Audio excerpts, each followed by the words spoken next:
marami po siya.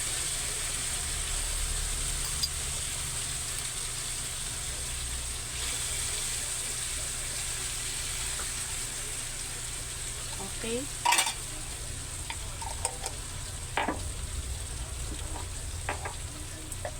Okay na po siya.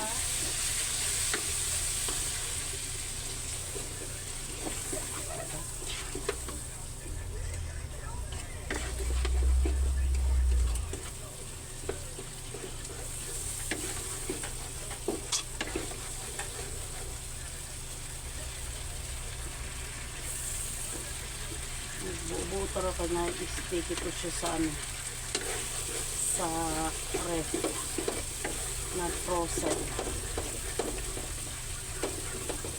So ilagay muna natin to guys, ang ating crab stick.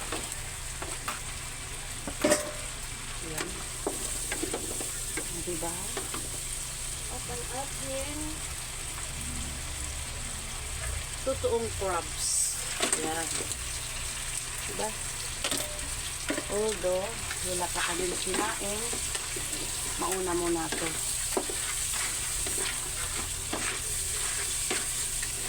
Tsaka ang ating meron pala hindi nabiyak oh. Biyakin natin. Okay. Mainit.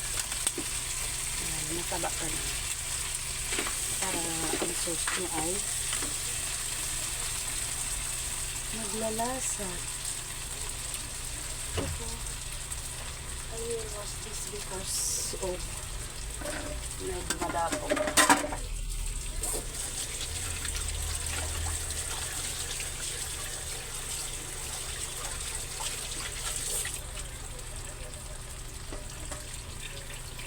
Ang ating quail. Diba? Saan ka nakahanap niya? May twist tayong egg.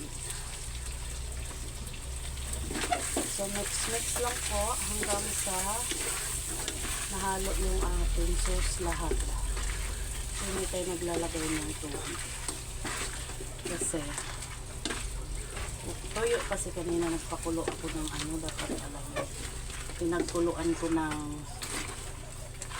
aking crabs. Yun ang idagdag dito ng sauce. Yung stock kaso na tuyo. So wala tayong stock na nilalagay dito. Kaya yun, purong butter lang talaga ang napasok dito. At lumalasa sa ating butter crab. Meron pa hindi mahinga. Okay? Yan na po ang ating masarap na putahe. Ha! Ganun lang po kasimple guys, magawa ng buttered shrimp. Although magastos, pero syempre, kung gusto mong kumain ng masarap, magastos ka. Alam mo yung New Year, nagtanong ako nito di 1,200 ang kilo. Bakit ba ako kakagat sa presyo na yun? So, gumawa ako ng alternatives. Bumili ako ng hipon. Ang hipon is 550 ata yung bili ko. Ay, 600 pala. Medyo mura-mura ha. Bumili ako ng tahong at paan ng manok. O, na-solve ang ating buttered. Ayan. Maraming salamat sa lahat ng nanonood. Sana ay nagustuhan nyo ang ating video guys. At ako lang talaga ay gumagawa ng sarili kong mga twist-twist sa ating mga linuluto guys. Bye-bye! Sana nag-enjoy kayo.